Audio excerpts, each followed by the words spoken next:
অধিকাংশ যুবক আমরা দুইটা অপরাধে জড়িত। আমাদের অপরাধের ক্যাটাগরি অনেক বেশি না, তবে আমাদের অনেক বেশি মানুষ এই অপরাধের সাথে জড়িত এবং অনেক বারবার আমরা জড়িত। ইভেন আমার যে বোনরা ওখানে শুনছে, আমি আগেই বলে যে আমার কাছে মহিলা পুরুষের অবস্থা এখন ভিন্ন নাই, আমি জানি না আলাদা করে।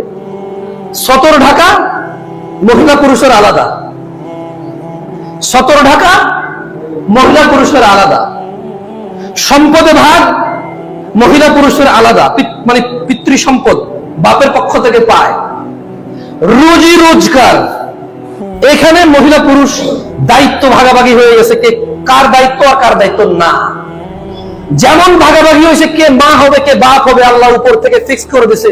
পুরুষ চাইলেও মা হতে পারে না, মহিলা চাইলেও বাপ হইতে পারে না, ও চেষ্টা করেও পারবে না।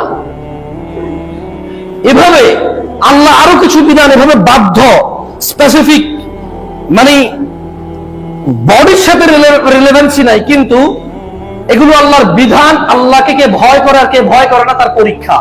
যেমন রুজি রোজগার জিম্মেদার কে? দাতা আল্লাহ। পৃথিবীতে মহিলা পুরুষের মধ্যে জিম্মেদার কে?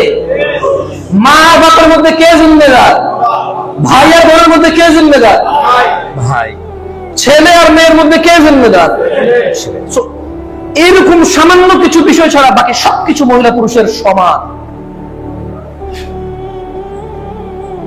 নামাজ সমান, রোজা সমান, জানা করতে মহিলা লাগে পুরুষ লাগে, দুইজন মিলিত হলে তো জানা। আমি সারাদিন এই ছেলের সাথে বসে থাকবো, জানা কেন হবে?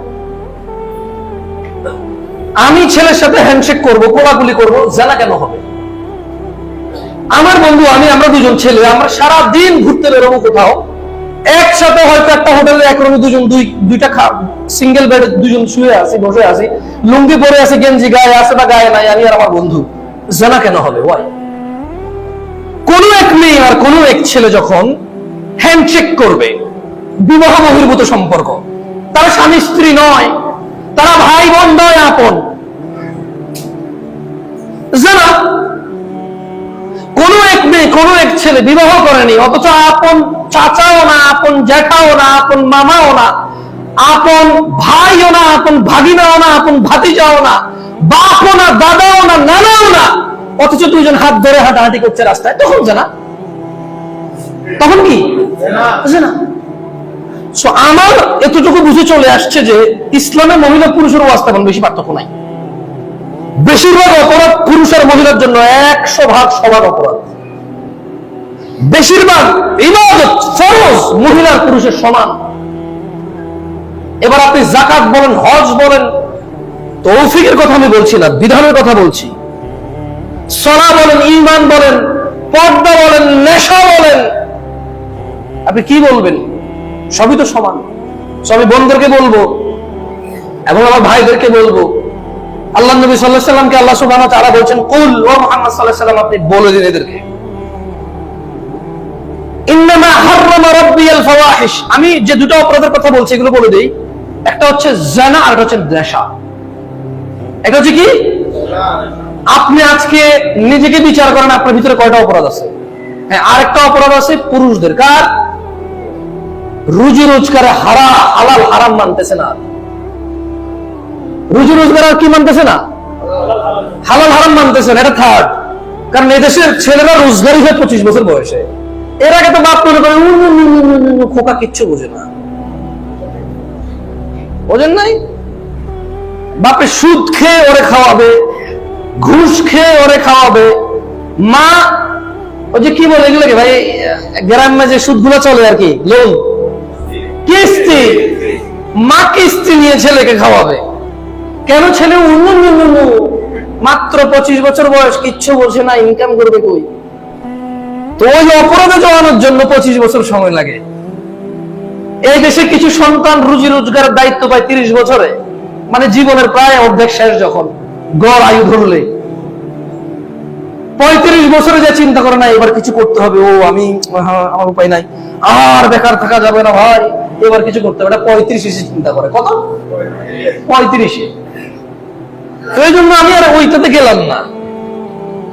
12 বছর বয়স থেকে কোন অপরাধে জড়িত আমার ছোট ভাইরা এবং আমি এবং আপনি? সিগারেট সবার আগে, পর্নোগ্রাফি আর সিগারেট দিয়ে তো স্টার্ট হয়। কিছু সিনেমার গান বাজনা, নাচ, কোথায় প্রোগ্রাম হচ্ছে, কোথায় নাচ হচ্ছে, কোথায় সিডি চলতেছে, ইউটিউবে কোন গান কোন শিল্পী কখন গাইছে, কি গাইছে, কেমনে গাইছে, হেডফোন, ইয়ারফোন, ইয়ারবডস যা আছে না, এরপর ওই স্পিকার কেন লাগায় দাও, গায়ে হলুদ কোথায় আছে, কোথায় নাচতে হবে, গাইতে হবে, 10-12 বছর বয়স থেকে ছেলে মেয়ের স্টার্ট হয় নেশা এবং জেনা। আফটার 10 বছর বয়স থেকেই আমাদের বোন আর ভাইদের আমাদের এই প্রবলেম শুরু হয়ে যায় জেনার নেশা। কিসের আর কিসের? জেনার নেশা। এক মেয়ে আমাকে 2-3 দিন আগে প্রশ্ন আসছে ফেসবুকে, মেয়ে কিনা আমি জানি না, মেয়ে আইডি তো মেয়ে নাম, ওকে আইডি মেয়ে নাম, যেটা প্রশ্ন আসছে।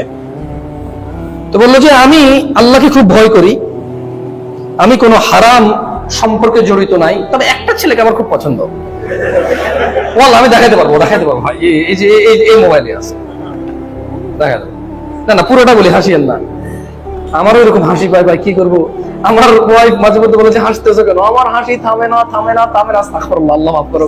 ধরেন রাতে বসছি একটু, মানে ফেসবুক 2-3 দিন খুলি নেই, ধরেন 2-3 দিন খুলি নেই, এখন চিন্তা হলো একটু মেসেজে দেখি যে কেউ কোনো গুরুত্বপূর্ণ, আমার অনেক সময় তালাকের মাসলা মাসাইল আসে, আমি বড় বড় আলেমদের নাম্বার শেয়ার করে দিই, বা অনেক সময় অনেকে ডিপ্রেসড, আত্মহত্যা করবে এই ধরনের মেসেজ পাঠায়, মানে কোনটা রিজন এসে খুব ডিপ্রেসড। সো যদি দেখি যে সাইকো কেস, কি কেস, সাইকিক কিছু দেখলে আমি রিপ্লাই দিই না ভয়, কারণ ও ঝুলে গেলে বলবো যে লাস্ট মেসেজ কারা দিছে, বাংলাদেশ ভাই প্রবলেম। তাহলে আমার থেকে অনুপ্রেরিত হয়ে কি হয়ে গেল না, আমি তো বুঝেন না, ভয় দেন। যখন দেখি যে না রিজনেবল রিজনে তার এই কারণে, মানে সে বলছে যে আমি জানি এটা পাপ হবে আর আমি ফিরতে পারবো না, এই গুনার জন্য মাপও চাইতে পারবো না, বাট আমার ইচ্ছা করে, ওদেরকে একটু হেল্প করি, চেষ্টা করি, মেসেজ দিয়ে একটু কথাবার্তা বলে চেষ্টা করি, তো এভাবে পড়ি। তো বললো যে আমি কোনো হারাম রিলেশনে নাই, আমি মাদ্রাসার ছাত্রী, তবে একটা ছেলেকে আমার পছন্দ। এখন জাদু টোনা করা হারাম, আমার পরিবার রাজি, ছেলের পরিবার রাজি নাই। এখন ছেলের মা বাপকে আমি রান্না বান্না করে ভালো ভালো খাবার দাবার খাওয়াই কি রাজি করতে পারবো? উনি কিন্তু কোনো হারাম রিলেশনে নাই। কারণ আমি চিন্তায় পড়ে ওটা দেখে এমন হাসি আসলো আমার, যে সে একটা ছেলেকে পছন্দ করে, তার পরিবার রাজি, ছেলের পরিবার রাজি নাই, কথা তাদের মধ্যে এতটুকু কথা হয় তাদের। এরপর আবার সে বলতেছে যে সে আল্লাহকে ভয় পায়, মাদ্রাসা ছাত্রী, সে কোনো হারাম রিলেশনে নাই। এটা কি? আর সে তাবিজ বা বলছে বান মারা, সরি বান বলে থাকে না ভাই, কুফুরি বলছে যে বান মারা। তো আমি বললাম যে বান গিট্টু খোলা, মানে আঠা কিছু যায় নাই, হ্যাঁ। তো আমি বলছি যে ভালো ভালো খাবার দাবার খাওয়া রাজি করা যাবে। দেখেন সে নিজেকে নিজে ফতোয়া দিচ্ছে, সে যেটাতে আছে সেটা হালাল। How can you help her? যখন সে মনে করে ছেলের সাথে কথা বলতেছে, তবে বেশি কথা না, মাঝে মধ্যে, কখন মাঝে মধ্যে, এটা এভাবে বললাম আর কি। যখন সে বিলিভ করে ছেলের সাথে সে কথা বলতেছে, হ্যাঁ তোমাকে বিয়ে করবো, বিয়ে প্রস্তাব পাঠাবো, তুমি বিয়ে প্রস্তাব পাঠাও, ছেলে বলতেছে যে শোনো তোমার পরিবার তো রাজি হয়েছে, আমার আব্বা মা তো রাজি হচ্ছে না, তাদের মধ্যে এই কথাগুলো হয়। হ্যাঁ মাঝে মধ্যে, কখন মাঝে মধ্যে হয়তো লেখা আর কি, হ্যাঁ নামাজ টামাজ ঠিক মতো পড়ো কিনা, কোরআন পড়ো কিনা, সবসময় না, মাঝে মধ্যে, কখন মাঝে মধ্যে, অনেকদিন পর পর। And when she believes that সে কোনো মিসডিড করে নাই, সে কোনো রং করে নাই, কারণ সে আল্লাহকে ভয় পায়, সে কোনো হারাম রিলেশনে নাই। How can you help her? What is the way to help her? কি ওয়ে আছে তাকে হেল্প করার? তখন তাকে বললাম যে ধরেন একজন লোক শুধু পানি খাইছে, সকালবেলা দুপুরে শুধু পানি খাইছে, বিকেল বেলার দিকে হালকা এক ঢোক, কটুক, ও তো মাঝে মধ্যে কথা বলে, কখন কথা বলে, আর অনেকে বলতে ধরেন হালকা কটুক, হালকা একটু পানি খাইছে, এবং সে বলছে সে রোজা আছে, সে কি রোজাদার? বলছি না। আমি অবশ্য তাকে হালকা এভাবে বলি নাই, আমি এখন বলতেছি আর কি, আমি তো তারা লিখছি আর কি। আমার ওয়াইফের সাথে আমি বলতেছিলাম দেখো কিন্তু হালকা পানি খাবে, এখন দেখি ও রোজা ভাঙে কিনা দেখি। মানে আমার ওয়াইফ সঙ্গে ছিল, বললাম যে দেখো একে বলি যে হালকা পানি খেলে কি রোজা ভাঙবে? বলে যে লেখো। আমাকে অনেকে লিখলাম যে ধরেন আপনি সকাল দুপুর এবং বিকাল বেলা, মানে হাত লিখছি আমি তো বাংলা লিখতে পারি না, আপনারা জানেন, অনেকে যারা আমাকে মেসেজ দেন, আমি HAL কে হালকা এভাবে লিখি বাংলা, মানে ব্যাংলিশ। অনেকে আবার মাইন্ড করে যে আপনি বাংলা লেখেন, এটা খুব খারাপ দেখায়, বাংলা লিখবেন। আরে ভাই, আমি তো লিখতে পারি না, তুমি জানো। তো আমি ওই ইংরেজিতে বাংলা লিখতে পারি। এখন আমি লিখলাম যে আপনি হালকা একটু পানি খেলে কি রোজা থাকবে? সে বললো যে না। আমি বললাম তাহলে হাউ কুড ইউ সে আপনি হারাম রিলেশনে নাই, এই জন্য যে আপনি মাঝে মধ্যে কথা বলেন? তো আমি চিন্তা করলাম যে দেখো, সে এটা বোঝে যে হালকা একটু পানি খেলে রোজা ভেঙে যাবে। সে এটা মানতে নারাজ যে সে একটা ছেলেকে চেনে, একটা ছেলে তাকে চেনে, এবং সে পরিচয় বহন করে, ওই ছেলে তার পরিচয় বহন করে, এবং ওই ছেলে তাকে যে কোনো সময় মেসেজ দিলে তার পর্যন্ত পৌঁছায় এবং সেটার রেসপন্স করে, আর সেটাকে গুনাহ মনে করে না। কারণ ও বিয়ে করতে রাজি, ছেলে বিয়ে করতে রাজি, এই কারণে। তাহলে আমি কি শরীর ধরতে পারছি যে আমাদের মধ্যে বেশি রকম অপরাধে আমরা জড়িত নাই, তবে দুইটা অপরাধ, নেশা এবং জেনা। নেশা এবং অধিকাংশ মানুষ আমরা এই দুইটা অপরাধে জড়িত এবং বারবার জড়িত। আর 25-30 বছরের পরে আমাদের তিনটা অপরাধের বাইরে তেমন কোনো অপরাধ আমরা পাই না। নামাজি মানুষ কিন্তু সুদের সাথে জড়িত, রিস্ক, টাকা পয়সা, অর্থ। সুদ কিসের সাথে সম্পর্কিত? অর্থ। হারাম কাজ করে, কি জন্য করে বলেন তো? অর্থ। মানে নামাজ পড়ে কিন্তু সে হারাম কাজও করে, নামাজ পড়ে মিথ্যা কথা বলে। আমরা এরকম বহু মানুষ দেখেছি। জেনা, নেশা আর এই রুজি রোজগার, এই তিনটা পার্টের বাইরে খুব বেশি একটা অপরাধের সাথে খুব বেশি মানুষ জড়িত নাই। সামান্য কিছু মানুষ অন্যান্য মাল্টিপল অপরাধের সাথে জড়িত। আমি এখানে ধার্মিকদের কথা বলতেছি। কার কথা বলতেছি? মানে বেনামাজিদের কথা বলছি না। আমি বেরোজগার, বেঈমান, মুনাফিক, মুশরিকের কথা বলছি না। আমি বলছি আমার ভাই, আমার বোনদের, যাদেরকে আমার রব বলেছে ইন্নামাল মুমিনুনা ইখওয়া।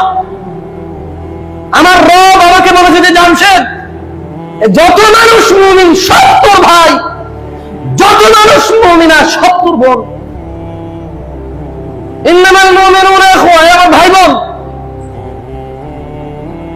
এরপর আবার আমাকে বলছে যে তোর মায়ের পেটের বোন, তার সাথে তোর দেখা দেওয়া যাবে, ওরা তোর বোন হলেও দেখা দেওয়া যাবে না, কথা বলা যাবে না। মামতো বোন বিয়ে করা যায় না, আমরা বোন কই তো স্টিল কই না। এরকমই বাকিরা বোন, যাদেরকে বিয়ে করা যায়, তাই ওদের সাথে দেখা দেওয়া হারাম, কথা বলা হারাম, সম্পর্ক রাখা হারাম। ইফ নেসেসারি, কিছু প্রয়োজন হলে যদি কোনো থ্রুতে প্রপার ওয়েতে আসে, ইউ ক্যান প্রোভাইড। আমি দেখছি আমার ভাই আর আমার বোনরা নেশা, জানা আর এই রুজি রোজগারের ম্যাটারটা যদি সলভ করতে পারে, তাদের 98% সলিউশন হয়ে যাবে। তেমন এরপরে আর তারা মারামারি করে না বেশি একটা, তারা বেশি একটা মারামারি করে না। মানে আরো অনেক অপরাধ আছে যেগুলো ওরা করে না। শুকর খায় না, কুকুর খায় না, মদ কেউ খায় কেউ খায় না, কিন্তু আবার কেউ মদ খায় না, আবার কেউ সুদ খায়। মানে কেউ মদ খায় না কিন্তু সে কি খায়? সুদ খায়। যাই হোক, অশ্লীলতার বিষয়ে সামান্য একটু কথা বলে তোমাদের থেকে বিদায় নিয়ে নেবো, আপনাদেরকেও বিদায় ছেড়ে দেবো, কারণ আপনারা অনেকক্ষণ আগে আসছেন, আমি হয়তো এখন আসছি। রব আল্লাহ নবী সাল্লাল্লাহু আলাইহি ওয়াসাল্লামকে বলছে যে বোনরা আপনারা মনোযোগ দিয়ে শুনবেন, কারণ অশ্লীলতা শুধু পুরুষে বাংলাদেশে এখনো তেমন পাওয়া যায় না। পৃথিবীর অনেক দেশে অশ্লীলতা পুরুষ, মহিলা অশ্লীলতা হয়, তবে এগুলো যত অল্প হয় এর চেয়ে বেশি প্রচার হয়, যাতে আপনি উদ্বুদ্ধ হন, যাতে আপনি কি হন, ছেলে এবং মেয়ে যতটুকু এই পৃথিবীতে এখন 100 গুণ বড় করে এটাকে দেখানো হয়, সুন্দর শোভা, সৌন্দর্যমণ্ডিত করে আকৃষ্টতার সাথে পেশ করা হয়, যাতে আপনি আকৃষ্ট হন।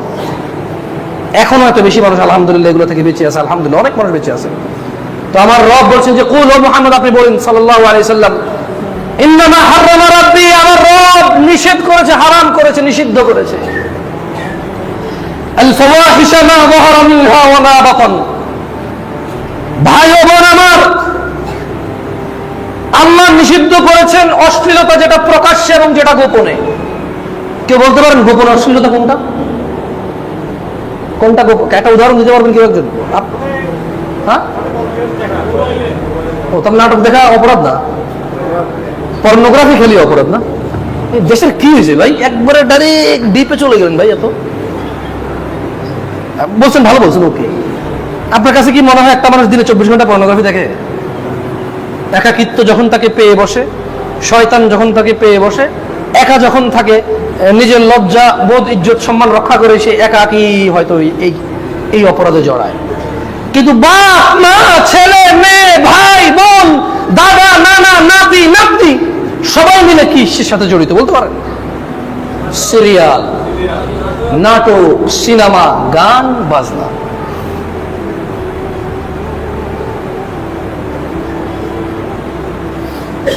এটা হচ্ছে প্রকাশ্য অপরাধ। কি অপরাধ এটা? প্রকাশ্য অপরাধ। গোপনে অপরাধ কোনটা? পর্নোগ্রাফি বলছেন, কিন্তু গোপনে আরো অপরাধ আছে ভাই, গোপনে আরো অপরাধ আছে, আপনারা বলতে পারবেন। আপনারা তো বুঝতেছেন আমি কি বলছি, রাইট? তাকে আমি আর না বললাম।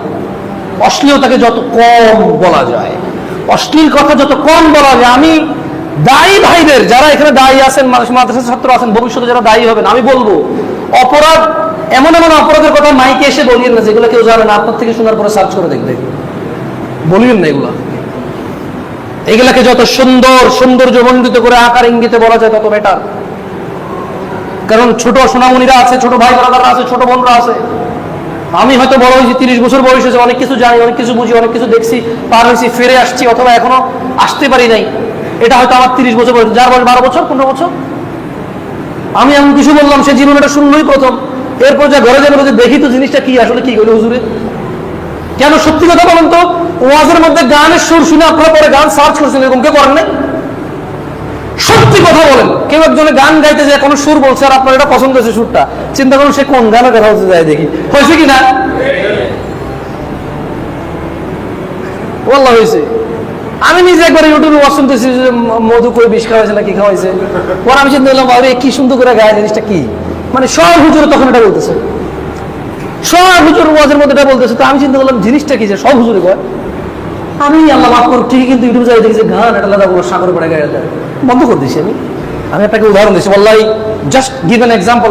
এখন যেহেতু আপনারা হয়তো উদ্বুদ্ধ হন, তাহলে আমার কি দরকার আছে গানের সুরে কিছু বলা? এখানে হইতে পারে আপনি গানই শুনেন নাই কোনোদিন, আপনি আমার থেকে শুনে যে সার্চ করলেন। যাই হোক, কুল ইন্নামা হাররামা রাব্বিয়াল ফাওয়াহিশ, বলে দিন আমার রব হারাম করেছে অশ্লীলতাকে, মা যাহারা মিনহা ওয়া মা বাতান, যা প্রকাশ্যে ও যা গোপনে, ওয়া আন তাকুলু আলাল্লাহি মা লা তা'লামুন, আর এমন বিষয় হারাম করেছে যা সম্পর্কে তুমি জানো না, এমন কিছু তুমি বলবা। আমার রব হারাম করেছে অশ্লীলতা গোপনে ও প্রকাশ্যে, আর এমন কিছু যা তুমি জানো না কিন্তু তুমি বলছো, এমন সকল বিষয় আমার রব হারাম করেছে। দ্বীনি ভাইরা, তিনি সাল্লাল্লাহু আলাইহি ওয়াসাল্লাম, মানে আচ্ছা, কোরআন ছাড়া হারাম হালাল বুঝার কোনো উপায় আছে? ইভেন কোরআন ছাড়া মুহাম্মদ সাল্লাল্লাহু আলাইহি সাল্লামের অস্তিত্ব বুঝার উপায় আছে? কোরআন ওনাকে সত্যায়ন করেছে। কে ওনাকে সত্যায়ন করেছে? ওনার মুজিজা কি? আল্লাহ রাসূল সাল্লাল্লাহু আলাইহি ওয়াসাল্লামের মুজিজা কি? কোরআনুল কারীম। কোরআনুল কারীম ওনাকে সত্যায়ন করেছে। ওয়া মা ইয়ানতিকু আনিল হাওয়া ইন হুয়া ইল্লা ওয়াহয়ু ইউহা। আর এই যে মুহাম্মদ সাল্লাল্লাহু আলাইহি ওয়াসাল্লাম প্রবৃত্তির শিকার হয় না, আল্লাহর পক্ষ থেকে যা ওহী আসে তাই তিনি প্রচার করে। কোরআন ওনাকে সত্যায়ন করেছে। কে ওনাকে সত্যায়ন করেছে? কোরআনুল কারীম। আমাদের জীবন ব্যবস্থার সর্বোত্তম উৎকৃষ্ট সোর্স হচ্ছে কোরআনুল কারীম ও রাসূল সাল্লাল্লাহু আলাইহি সাল্লামের পক্ষ থেকে সহিহ সুন্নাহ। আল্লাহ সুবহানাহু ওয়া তাআলা বলেন, ওয়ালা তাকরাবুজ জিনা, তোমরা জিনা ব্যভিচারের কাছে যেও না।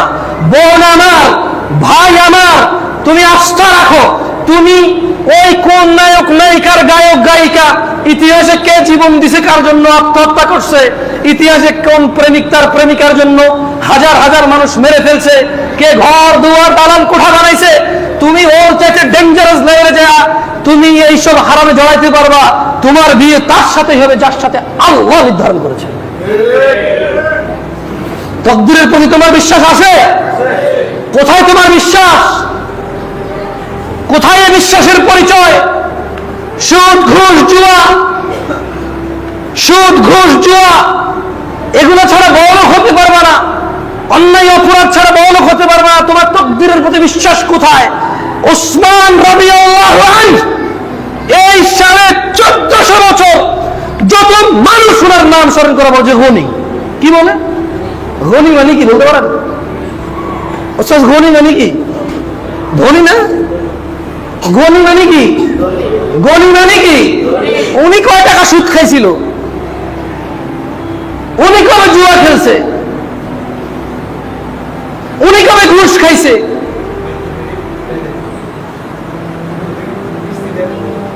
মাইক্রো ক্রেডিট বলে না ভাই, নামও জানি না। আল্লাহ আশ্রয় দিক। আমি জানি যে গ্রামে আর মহিলা ছাড়া দেয় না। কি আসছে ওই আল্লাহ, মহিলা ছাড়া দেয় না। শোনো, তোমার তো রেকর্ডিং হচ্ছে না। আমি বলি, আপনারা যারা গ্রাম্য সুদের সাথে জড়িত আছেন, আপনাদের হাতে বহু মানুষের রক্ত। এদেশে বহু মহিলা আত্মহত্যা করেছে আপনাদের ঋণ শোধ করতে না পারার কারণে। শোনেন, আপনি বলতে পারেন প্রমাণ দেন, আমি পারবো না আপনার প্রমাণ দিতে, আমার ঠেকা লাগছে মিয়া। আপনার একটু বলে শুনেন, আত্মহত্যা করার পরে ওর এলাকাবাসী চিন্তা করে পোস্টমর্টম হলে কাটতে হবে। কি করতে হবে? কাটতে হবে। তখন এলাকাবাসীর আত্মীয় স্বজন কেউ যখন পরিচিত থানা লেভেলের পরিচয় থাকে, সে এটাকে সাধারণ মৃত্যু বলে দাফন কাফনের ব্যবস্থা করে, যাতে পোস্টমর্টম না হয়, শরীরটা না কেটে ফেলে। বুঝাতে পারছি? যদি এই দেশের প্রত্যেকটা আত্মহত্যাকারী ব্যক্তিকে আত্মহত্যাকারী হিসেবে সবাই চিহ্নিত করত আর এর জিম্মেদারি না নিত, তাহলে আপনি জানতে পারতেন কত মানুষের রক্ত, কত মানুষ ইয়াতিম করেছে আপনার এই ছোট্ট মাইক্রো ক্রেডিটে। আরে ভাই ধর বাদ দেন তো, আপনার প্রমাণ দিতে যাবে কি আপনার? আমি ভুল বলছি, আপনি বলেন। আপনি বলতে পারবেন প্রমাণ প্রমাণ প্রমাণ, ওটা আমি পারবো না আপনার দিতে। আপনি নিজেও জানেন আপনার, আরে আপনি তো কাগজে কলমে জানেন, কারণ আপনি টাকার জন্য প্রতি সপ্তাহ ওর কাছে যান সুদের জন্য। ও যে আত্মহত্যা করছে আমি না জানলো, আপনি জানেন, কারণ ও চলে গেছে মানে মাপ। এদের আবার ডিফারেন্ট সিস্টেম, যে মরে যায় বা আত্মহত্যা করে তার ঋণ মওকুফ হয়ে যায়। তার ঋণ কি হয়ে যায়? মওকুফ হয়ে যায়।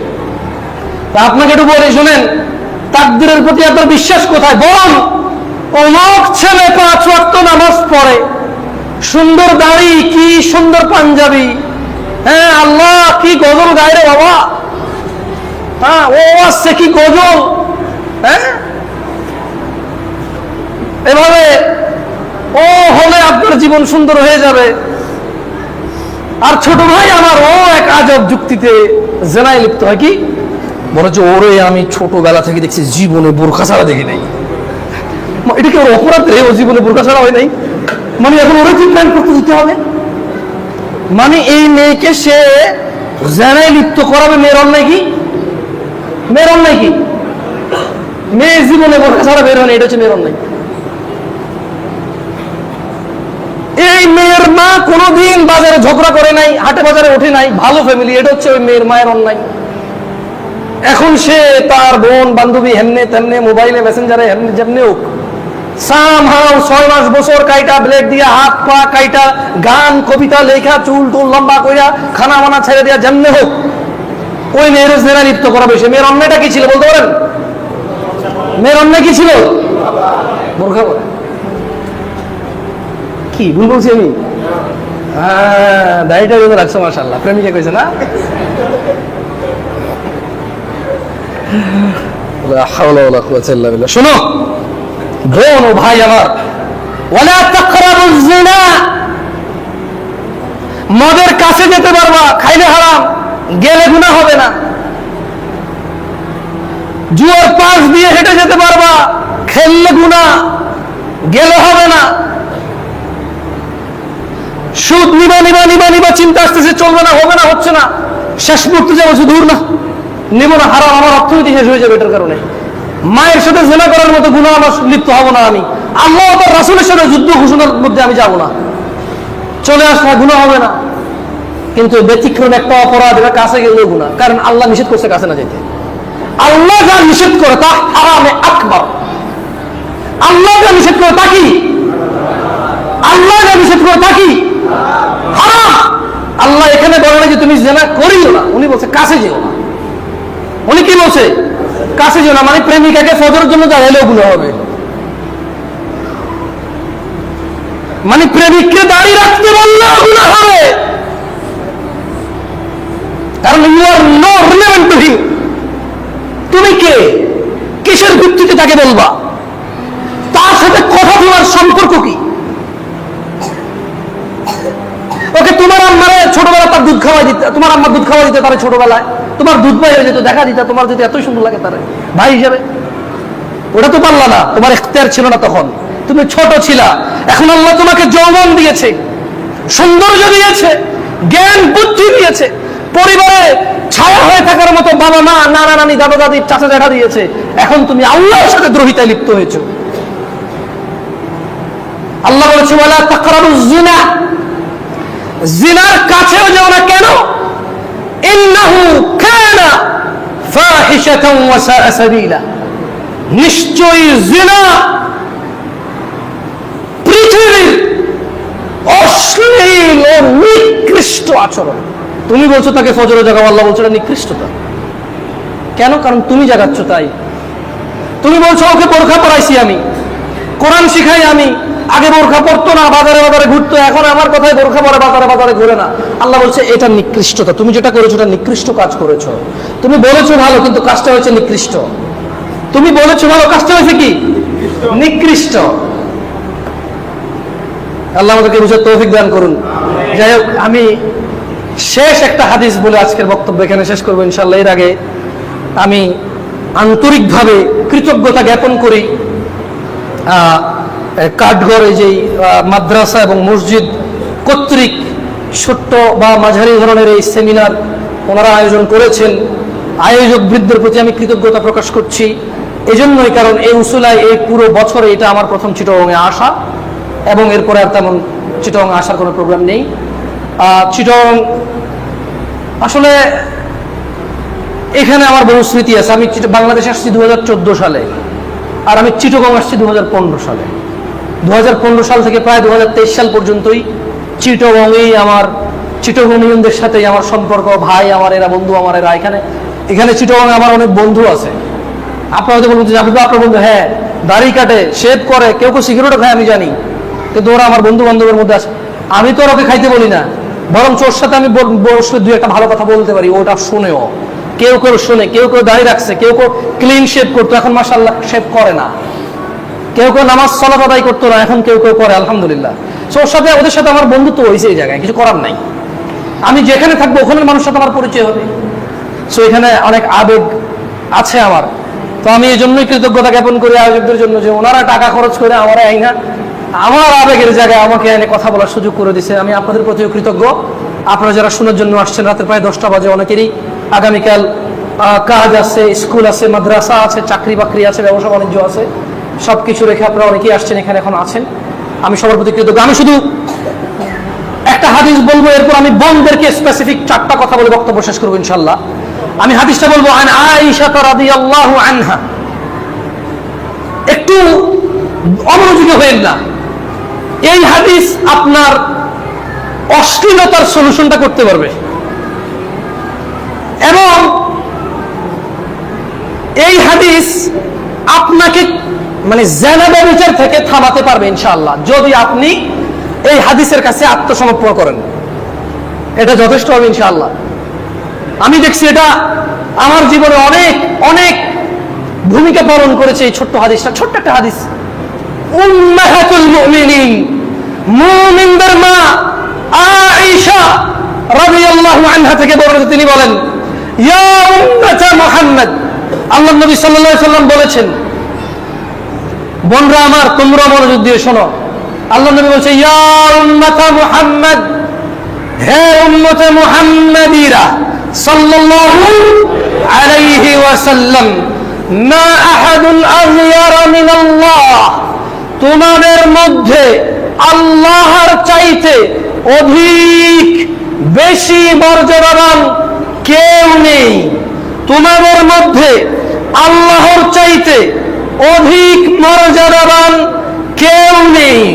আইয়ারা আবদাহু ওয়া আমাতাহু তাজনি, ওই মর্যাদাবান রব, আরশে আযিমের মালিক, জান্নাত জাহান্নামের মালিক, বিচার দিনের মালিক, কর্ম নির্ধারক, যিনি জান্নাত ও জাহান্নামের ফয়সালাকারী, মানুষকে সুস্থতা দানকারী, মানুষের ইজ্জত সম্মান বৃদ্ধিকারী, মানুষের হৃদয়কে দুই আঙ্গুলে নাড়াচাড়াকারী, বৃষ্টি বর্ষণকারী, সন্তান দাতা, সুস্থতাকারী, যিনি সব কিছুর উপর ক্ষমতাবান, তিনি বলছেন আমি চাই না, আমি মর্যাদাবান, আমি চাই না এটা আইয়ারা আবদাহু, তিনি ওটা চায় না দেখতে তার কোন ছেলে মুমিন বান্দা, তার কোন পুরুষ বান্দা, ওয়া আমাতাহু, তার কোন মহিলা বান্দি জিনা করুক, এটা উনি দেখতে চায় না। ও আমার ভাই, ও বোন আমার, তুমি জিনা করবা, চলো, তোমার রব মর্যাদাবান, তিনি বলেছে আইয়ারা আবদাহু ওয়া আমাতাহু তাজনি, তিনি তার কোন বান্দা নর নারীকে জিনা ব্যভিচার অবস্থায় দেখতে চায় না। তুমি বলো আমাকে কোথায় গিয়ে তুমি জিনা করবা, উনি দেখবে না। তিনি বলছে আমি দেখতে চাই না, তিনি বলছে আমি এটা দেখতে চাই না, আমি মর্যাদাবান, এটা আমার মর্যাদার ব্যাপার, আমি চাই না আমার কোনো বান্দা বান্দি জিনা করুক। তুমি বলো তুমি কোথায় গিয়ে জিনা করবা যেখানে উনি দেখবে না? ঘর বাড়ি, আন্ডারগ্রাউন্ড, পাতালের নিচে, গাড়িতে, বাগানে, বনে জঙ্গলে, ছাদে, কলেজের ছাদ, স্কুলের ছাদ, ওই যে বাইরে আঙিনার পিছনে, ওয়াজ মাহফিল, বিয়ে বাড়ির অনুষ্ঠানে, কোনো এক অজানা কোনো এক গোপন কোথাও, কোথায়? সমুদ্র বন্দরে ঘুরতে এসে, বান্দরবনে বন্ধু বান্ধবী নিয়ে চলে যাওয়া, ঢাকা শহরের পার্কে এভাবে উন্নতি ঢেকে ফেললে উনি দেখবে না? তুমি বোন, তুমি ভাই, তুমি বিচার করো, তোমার রব দেখতে চায় না তুমি জিনা করো, তুমি এবার সামলাও যে উনি চায় না তুমি জিনা করো। এরপর তিনি সাল্লাল্লাহু আলাইহি ওয়াসাল্লাম বললেন, ইয়া উম্মত মুহাম্মদ, হে আমার উম্মতরা, লাউ তা'লামুন, যদি তোমরা জানতে, মা আ'লাম, যা আমি মুস্তাফা সাল্লাল্লাহু আলাইহি সাল্লাম জানি, লা দাহিকতুম কালিলা, তোমরা অল্পই হাসতে, ওয়া লা বাকাইতুম কাসীরা, তোমরা অনেক বেশি কাঁদতে। বিচার আমি আপনাদের হাতে দিলাম, বিচার আমি আপনাদের হাতে দিলাম, আপনারাই বিচার করুন যে আপনারা জিনা ব্যভিচার কোথায় গিয়ে করবেন, যেখানে আপনাদের রব তিনি সুবহানাহু ওয়া তাআলা এটা দেখবে না। আপনারাই বিচার করুন কোথায় গিয়ে জিনা ব্যভিচারে লিপ্ত হবেন। ভাই ও বোন, আপনারা বিচার করুন কোন এমন জায়গা, কোন এমন দুনিয়া, কোন এমন সময়, কোন এমন নিরাপত্তা, কিসে ঢাকবেন নিজেকে, কোথায় লুকাবেন নিজেকে, যেখানে আপনার রব আপনাকে দেখতে পাবে না। তিনি দেখতে চায় না তার নর নারী বান্দিকে জিনা অবস্থায়।